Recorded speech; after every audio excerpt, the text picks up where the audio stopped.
잘 읽으셨습니다. 우리 옆에 계신 분 한번 인사하도록 하겠습니다. 잘 나오셨습니다. 반갑습니다. 축복합니다. 잘 오셨습니다. 반갑습니다. 축복합니다. 새로운 아침 이 귀한 새벽에도 하나님의 은혜가 있는 여러분 되시기를 소망합니다. 저는 오늘 주신 말씀을 가지고 아름다운 소식이라는 제목으로 말씀을 증거하겠습니다.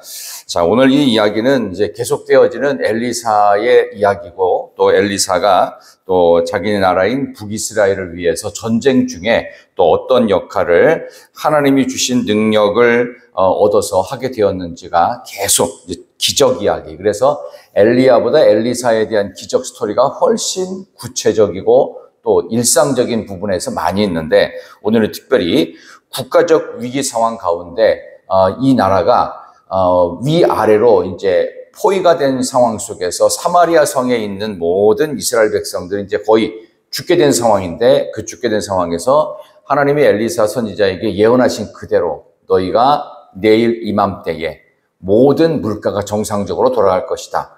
있을 수 없는 기적 같은 일이 벌어지죠. 왜냐하면 자기 아들을 삶아먹고 옆집 아들을 삶아먹고, 이런 말도 안 되는 비극의 장면이 연출되는 전쟁의 극한 중에 하나님께서 그것을 4명의 문둥병자의 이야기를 통해서 오늘 성경에서 이야기하시고 있어요. 여기 이제 문둥병이라는 표현은 이제 안 쓰고 이제 나병이라고 표현을 하는데, 자, 우리 3절 한번 보겠습니다. 3절과 4절 한번 볼까요? 3절, 4절 다시 한번. 열왕기하 7장 3절, 4절 시작. 성문 어귀에 나병 환자 4사람이 있더니 그 친구에게 서로 말하되 우리가 어찌 여기 앉아서 죽기를 기다리랴. 만일 우리가 성읍으로 가고자 말한다면 성읍에는 굶주림이 있으니 우리가 거기서 죽을 것이요, 만일 우리가 여기서 머무르면 역시 우리가 죽을 것이라. 그런즉 우리가 가서 아람 군대에게 항복하자. 그들이 우리를 살려두면 살 것이요 우리를 죽이면 죽을 것이라 하고. 아멘. 성문 어귀는 실제로 성회를 들어가는 입구를 말하는 건데, 문둥병자, 이 나병 환자들은 자기네 마을에도 못 들어갑니다. 왜냐하면은 부정하다는 것도 있었고, 이 병이 없는 질병이라는 그런 여러 가지 의미에서 자기 가족과도 분리돼서 살아야 되겠고요, 자기와 함께하는 민족과도 이렇게 따로 떨어져서 그냥 죽은 인생이다. 그렇기 때문에 성문 어귀에서 나병 환자 4명이 여기서 굶어 죽으나, 자기네 그 민족들한테 가서 굶어 죽으나, 차라리 또 이 나라를 공격한 저 아람 나라에 가서 항복하다가 거기서 죽으나, 죽는 거는 똑같다. 굶어 죽든 칼에 맞아 죽든 둘 중에 하나를 선택하자. 그러나 혹시라도 모르니 뭐라도 먹고 죽는 게 낫지 않냐. 이런 식으로 절박한 심정으로 나병 환자 이름 모를 4사람이 움직이는 겁니다. 항복해서 차라리 죽는 게 낫겠다. 그래서 이제 아람 군대 진영으로 가요. 왜냐하면 거기는 그래도 군수물자가 있고 병참 지원이 가능했기 때문에 뭐라도 먹다 죽자, 이런 마음으로 얼마나 굶주렸으면 이런 얘기까지 하게 됐을까. 비참함의 극치를 달리고 있습니다. 정말 가는 이야기입니다. 가서 어떤 일이 있었느냐. 오늘 본문에 이제 5절, 6절, 7절 이렇게 쭉 나오는데요. 한번 읽어보도록 하겠습니다. 5절에서부터 우리 7절까지 한번 읽어보시죠. 아람진으로 시작. 아람진으로 가려 하여 해질 무렵에 일어나 아람 진영 끝에 이르러서 본즉 그곳에 한 사람도 없으니 이는 주께서 아람 군대로 병거 소리와 말소리와 큰 군대의 소리를 듣게 하셨으므로 아람 사람이 서로 말하기를 이스라엘 왕이 우리를 치려하여 햇사람의 왕들과 애굽 왕들에게 값을 주고 그들을 우리에게 오게 하였다 하고, 해질 무렵에 일어나서 도망하되 그 장막과 말과 나귀를 버리고 진영을 그대로 두고 목숨을 위하여 도망하였습니다. 아멘. 이상한 일이 벌어졌습니다. 가보니까 아무도 없는 거예요. 그 많은 아람의 군대에 아무것도 없어요. 뭐만 있느냐? 사람 빼고 다 있는 거예요. 거기에 있는 말 그대로, 장막도 그대로 텐트도 쳐 있고, 그 다음에 말도 그대로 있고, 나귀도 그대로 있고, 거기 그들이 갖고 왔던 모든 물자들을 그대로 둔 채 그들이 목숨아 나 살려라, 걸음아 나 살려라 하면서 도망쳐버리고 아무도 없는 거예요. 그러니까 너무 이상한 일이 벌어져서 이 4명의 나병 환자도 어안이 벙벙해진 겁니다. 이런 상황을 맞게 되는데 하나님께서 역사하신 거죠. 오늘 이 본문의 말씀을 보면서 우리가 생각해야 될 가장 중요한 것은 이렇게 절체절명의 위기 속에서도 하나님은 우리에게 사명을 주십니다. 있을 수 없는 기적을 허락하셨어요. 근데 어떤 기적이냐? 그 뒤에 비하인드 스토리를 하나님께서 오늘 성경을 통해 가르쳐 주시는데 6절에 보면 아람 군대로 어떤 소리가 들리게 하셨답니다. 이게 무슨 소리냐? 병거, 말, 큰 군대 소리. 근데 그들이 이런 소리를 정말로 귀를 어둡게 하셔가지고 듣게 하셨는데 그들은 뭐라고 생각했느냐? 오늘 본문에 우리 6절 끝에 보시면 햇사람의 왕들, 애굽 왕들 이렇게 돼 있어요. 이 햇이라고 하는 동네는 이 아람이 시리아 더 북쪽에 있는 동네입니다. 굉장히 유명한 지역인데 이 햇이 뭐냐면 여러분들이 세계사 시간에 배운 철기 문명을 시작했던 히타이트 족속, 이게 햇 족속이에요. 그러니까 당시 최고의 철기 문화를 갖고 최신 병기인 철제 무기를 장착한 최정예 부대가 햇 족속입니다. 그 다음 밑에 나오는 이 애굽은 여러분이 잘 아는 대로 이집트 문명의 이 화려함을 만들었던 양쪽 다 최강의 병기를 갖고 있던 나라.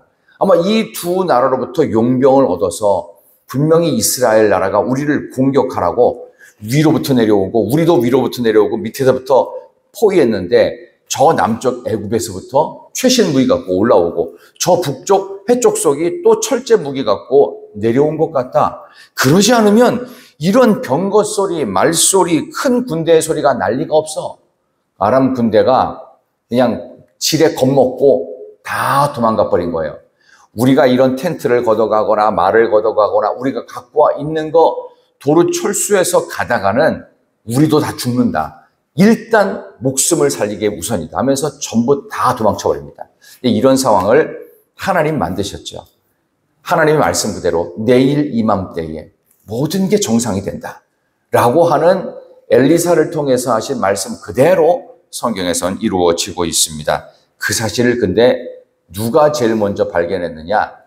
자기 민족에게서부터도 천대받고 멸시받던 이름 모를 4병의 나병 환자가 이 소식을 가장 먼저 접하게 됩니다.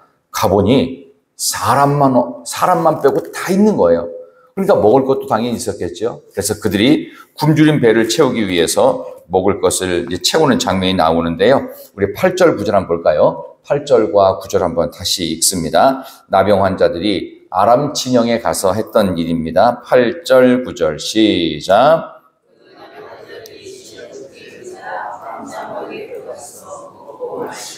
거기서 은과 금과 의복을 가지고 가서 감추고 다시 와서 다른 장막에 들어가 거기서도 가지고 가서 감추니라.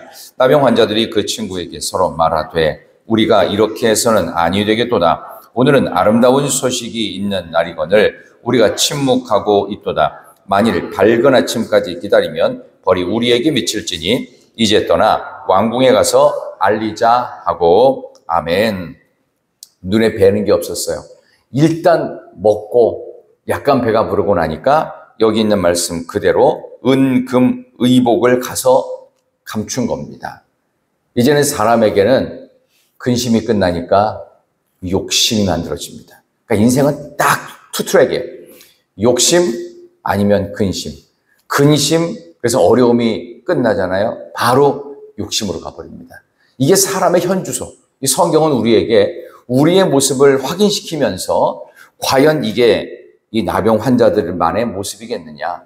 근심이 끝나서 배불리 먹고 나니까 그들의 마음에는 탐심과 욕심으로 가득하지 않느냐. 이게 누구의 모습이겠니? 라는 질문이 오늘 성경에 나오는 이 우리 신앙의 역사들을 통해서 우리에게 우리의 현주소를 가르쳐 주시는 그런 내용이기도 합니다. 그러다가 이 나병 환자들이 그래도 양심이 있었던 것 같아요. 야, 이거 우리는 이렇게 지금 형제들이 굶어 죽는 소리가 들리고 자식들을 삶아 먹겠다는 그런 소리가 들리는데 아무리 우리가 천대받고 나병으로 죽게 되더라도 우리가 여기 어떻게 왔니? 가서 죽더라도 항복하고 먹다 죽는 게 낫지 않겠니? 그런 정말 최악의 상황에서 우리가 왔는데 우리가 이렇게 잘 먹고 이렇게 많은 것들을 이거 우리만 누릴 게 아니다. 이 아름다운 소식을 전해야 되겠다. 그 다음에 어떻게 될지는 다음 문제다. 일단 이 소식을 전해야 된다라고 하는 사실을 갖고 그들의 마음속에 새로운 행동이 이어지게 됩니다. 이제 떠나 왕궁에 가서 알리자. 탐욕의 자리, 우리의 근심이 끝나가지고 모든 것이 다 됐다고 우리만 독식하는 자리에 끝나서 이제는 저 굶어 죽고 있는 우리 동족을 향해서 나아가자. 그런 마음으로 그들은 새로운 발걸음으로 새롭고 아름다운 소식을 들고 가게 됩니다. 우리가 갖고 있는 위기와 근심의 상황은 영원하지 않습니다. 왜냐하면 이 모든 조건을 하나님께서 잠깐 애매한 고난으로 허락하셨기 때문입니다. 그래서 오늘 본문의 말씀 9절 10절은 대단히 중요한 결론을 담고 있습니다. 다시 한번 읽어볼까요?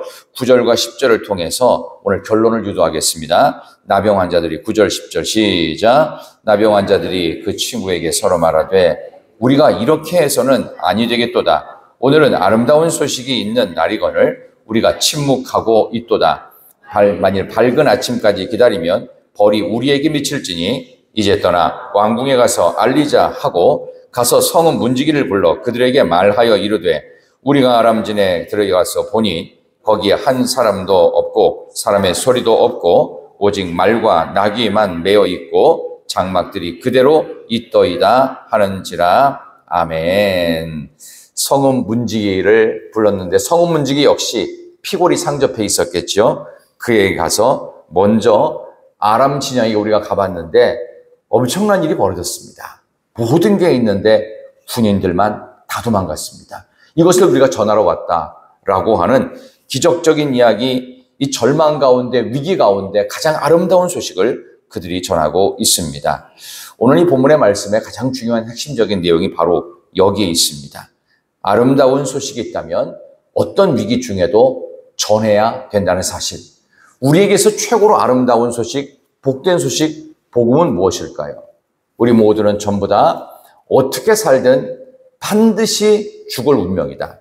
예수를 믿어도 죽고요. 믿지 않아도 당연히 죽습니다. 그러나 죽는 것이 끝이 아니다. 죽음 이후에 영원한 천국이 있는데 반대로 영원한 지옥도 있다. 우리의 선택이 우리가 태어났을 때 부모 선택할 수 없고 우리가 살아가는 삶의 어린 시절의 환경이 우리가 택할 수 없는 환경이었다면 그렇다면 우리가 여기서 살고 있는 이 땅에서의 100년 남짓한 것이 전부가 아니라 영원한 천국의 삶을 살기 위해서 이 땅 가운데 천국 백성으로서의 준비가 더 우선이 되지 않겠느냐. 그런 마음으로 아름다운 소식, 절망 가운데 아름다운 소식을 전해주신 우리 주님 예수 그리스도의 복음을 전하는 사명이 우리에게는 최고로 아름다운 소식이자 우리의 사명인 줄 믿습니다. 우리가 지금 이 땅 가운데 예수를 믿고 살아가는 이유가 뭘까요? 나 자신만을 위한 것이 아닙니다. 여기 나오는 4명의 이 나병 환자, 이름 없는 사람이 등장하는데 아마 이 나병 환자는 아마 우리가 절망 속에서 그 누구에게도 기댈 수 없고 때로는 멸시받는 삶 속에 때로는 미움받는 인생 속에서 떨어져 있는 우리의 모습은 아닐까. 다시 한번 생각하면서 우리가 겪고 있는 삶이 최악인 것 같았는데 아무도 누리지 못했던 바로 이러한 엄청난 기적적인 하나님의 은혜의 결과를 가장 먼저 체험했어요. 근심이 끝났어요. 근데 이게 욕심으로 넘어가고 있었어요. 근데 거기서 그들이 멈추지요. 안 되겠다. 이것은 우리만 독식해야 될 우리만의 탐심의 자리가 아니라 함께 나누어야 될 아름다운 소식이다. 이제는 이것을 나누자. 그래서 나만 갖고 있는 복음, 나만 갖고 있는 기쁨의 자리가 아니라 모두가 함께 공유해야 될 진정한 기쁨으로 나아가자. 그런 마음으로 이번 여름이 하나님이 주신 이 아름다운 소식인 복음을 가진 자로서의 이 땅 플러스 저 세상인 하나님의 나라에서의 아름다운 천국 백성의 모습이 우리에게서 재현되기를 진심으로 소망합니다. 그런 점에서 여러분들과 저는 천국 갈 백성으로서의 준비가 이 땅 가운데에서 있어야 될 줄로 믿습니다. 아름다운 소식을 침묵하지 않고 전했던 나병 환자들의 용맹함이 용기가 우리에게 있어야 될 때입니다. 이제는 떠나서 왕궁에 가서 알리자라고 그들이 결심했고 그들은 실제로 가서 행동을 감행합니다. 우리가 말로만이 아니라 삶의 모든 자리에서 믿는 자의 삶으로서 여러분이 하루를 시작하실 때도 또 하루 일과가 마치고 퇴근을 할 때 또 집으로 돌아가는 또 아침에 지금 해가 뜨는 시간과 또 해가 지는 또 오늘 저녁 시간도 오게 될 텐데 여러분과 저는 오늘도 하나님께서 이 아침에 살려주셔서 이곳에 여러분의 발걸음으로 걸어오셨습니다. 정상적인 삶을 시작하게 하셨습니다. 그렇다면 이런 귀한 선물 같은 하루의 인생에 우리가 해야 될 사명이 무엇입니까? 여러분이 다시금 생명을 가졌다는 것 자체가 아름다운 소식입니다. 생명의 소식이고 소망의 소식이고 나를 통해서 이제는 누군가에게도 이 아름다운 소식이 전해져야 될 시간이 바로 오늘 목요일입니다. 이 귀한 목요일을 하나님이 주시는 은혜의 말씀, 하나님이 우리에게 주신 가장 아름다운 소식인 복음의 진리를 더 많은 사람들에게 증거할 수 있는 믿음의 사람들, 바로 여러분들이 그 주인공들인 줄로 믿습니다. 우리는 가끔씩 잊어버리는 게 있어요. 내가 예수 믿었던 것은 당연했던 결과라고. 그렇지 않습니다. 몇 대째 신앙생활을 했어도 예수를 안 믿는 사람도 있어요. 근데 우리가 어떤 모습을 여기 왔는지를 잘 기억하셔야 돼요. 하나님께서 여기까지 왔을 때 저절로 온 게 아닙니다. 남들도 오니까 다 같이 얼떨결에 밀려온 게 아니에요. 하나님께서 특별히 나 한 사람을 위해서도 희락교회를 준비하시고 나 한 사람을 위해서도 근원적으로 예수 그리스도의 십자가를 준비하셔서 최고의 아름다운 소식을 만들어내기 위한 하나님의 기막힌 섭리가 우리 모두에게 있는 줄 믿습니다. 그래서 여러분들이 갖고 있는 오늘 하루 아침을 우리 숨을 쉬며 시작하셨어요. 이거 자체가 기적이에요. 이거야말로 최고의 아름다운 소식이다. 저와 여러분이 살아가는 오늘 한날의 삶을 통해 믿음의 사람으로 가장 아름다운 소식, 바로 여러분 한 분 한 분입니다. 내가 아름다운 소식이다. 내가 믿음의 소식이다. 내가 축복의 소식이고 내가 생명의 소식이다. 그렇게 생각하시면서 여러분의 모습을 통해 예수님께서 살아계시고 우리 가운데 천국의 소망이 있음을 모두에게 증거할 수 있는 복된 한 날 되시기를 진심으로 축원합니다. 하나님 감사합니다. 믿는 자에게 최고의 아름다운 소식은 믿는 자의 기쁨과 소망의 얼굴인 줄 믿습니다. 우리가 그러한 소망과 기쁨의 얼굴을 갖고 위기 가운데에서도 이 아름다운 소식을 증거하는 사명으로 오늘 하루도 승리케 하옵소서. 모두가 위기라고 얘기하고 모두가 절망이라고 얘기한 그 중에서 그 자리에서도 함께 있지 못했던 나병 환자 4사람의 모습을 통해 가장 아름다운 소식을 주님께서 먼저 체험케 하셨습니다. 하나님, 이 땅 가운데 140년 전에 들어왔던 이 복음의 아름다운 소식을 만방에 전했던 우리 믿음의 선배들처럼 오늘도 우리가 이 귀한 목요일 하루를 아름다운 소식인 복음의 자리를, 복음의 은혜를 우리가 이 시간 살아있음을 많은 사람들에게 증거하며 우리의 이 생에서의 삶이 아니라 플러스에서 영원한 천국의 삶이 있음을 많은 사람들에게 증거하는 생명 있는 하루, 은혜 있는 하루가 되게 하옵소서. 가지고 나온 기도의 제목들마다 응답해 주시기를 예수님의 이름으로 간절히 기도드리옵나이다. 아멘.